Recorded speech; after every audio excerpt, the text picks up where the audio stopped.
Évangile de Jésus selon Jean au chapitre 10. En vérité je vous le dis, celui qui n'entre pas par la porte dans la bergerie, mais qui y monte par ailleurs, est un voleur et un brigand. Mais celui qui entre par la porte est le berger des brebis. Le portier lui ouvre et les brebis entendent dans sa voix. Il appelle par leur nom les brebis qui lui appartiennent, et il les conduit dehors. Lorsqu'il a fait sortir toutes ses propres brebis, il marche devant elles, et les brebis le suivent parce qu'elles connaissent sa voix. Elles ne suivront point un étranger, mais elles fuiront loin de lui parce qu'elles ne connaissent pas la voix des étrangers. Jésus leur dit cette parabole, mais ils ne comprirent pas de quoi il leur parlait.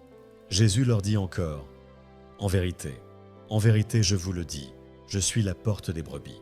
Tous ceux qui sont venus avant moi sont des voleurs et des brigands, mais les brebis ne les ont point écoutés. Je suis la porte. Si quelqu'un entre par moi, il sera sauvé. Il entrera et il sortira, et il trouvera des pâturages. Le voleur ne vient que pour dérober, égorger et détruire. Moi, je suis venu afin que les brebis aient la vie, et qu'elles soient dans l'abondance. Je suis le bon berger. Le bon berger donne sa vie pour ses brebis. Mais le mercenaire qui n'est pas le berger et à qui n'appartiennent pas les brebis, voit venir le loup, abandonne les brebis et prend la fuite. Et le loup les ravit et les disperse. Le mercenaire s'enfuit parce qu'il est mercenaire et qu'il ne se met point en peine des brebis. Je suis le bon berger. Je connais mes brebis et elles me connaissent, comme le Père me connaît et comme je connais le Père, et je donne ma vie pour mes brebis. J'ai encore d'autres brebis qui ne sont pas de cette bergerie. Celles-là, il faut que je les amène. Elles entendront ma voix, et il y aura un seul troupeau, un seul berger, le Père même, parce que je donne ma vie afin de la reprendre. Personne ne me l'ôte, mais je la donne de moi-même. J'ai le pouvoir de la donner, et j'ai le pouvoir de la reprendre. Tel est l'ordre que j'ai reçu de mon Père.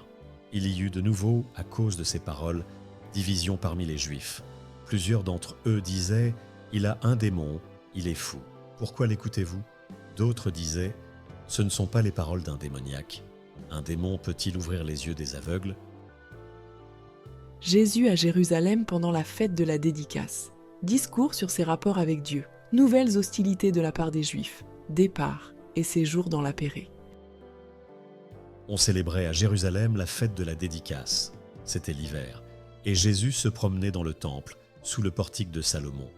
Les Juifs l'entourèrent et lui dirent « Jusqu'à quand tiendras-tu notre esprit en suspens? Si tu es le Christ, dis-le-nous franchement. » Jésus leur répondit « Je vous l'ai dit, et vous ne croyez pas. Les œuvres que je fais au nom de mon Père rendent témoignage de moi. Mais vous ne croyez pas, parce que vous n'êtes pas de mes brebis. Mes brebis entendent ma voix, je les connais, et elles me suivent. Je leur donne la vie éternelle, et elles ne périront jamais, et personne ne les ravira de ma main. Mon Père, qui me les a donnés, est plus grand que tous, et personne ne peut les ravir de la main de mon Père. Moi et le Père, nous sommes un. » Alors les Juifs prirent de nouveau des pierres pour le lapider. Jésus leur dit « Je vous ai fait voir plusieurs bonnes œuvres venant de mon Père. Pour laquelle me lapidez-vous » Les Juifs lui répondirent « Ce n'est point pour une bonne œuvre que nous te lapidons, mais pour un blasphème, et parce que toi qui es un homme, tu te fais Dieu. » Jésus leur répondit « N'est-il pas écrit dans votre loi?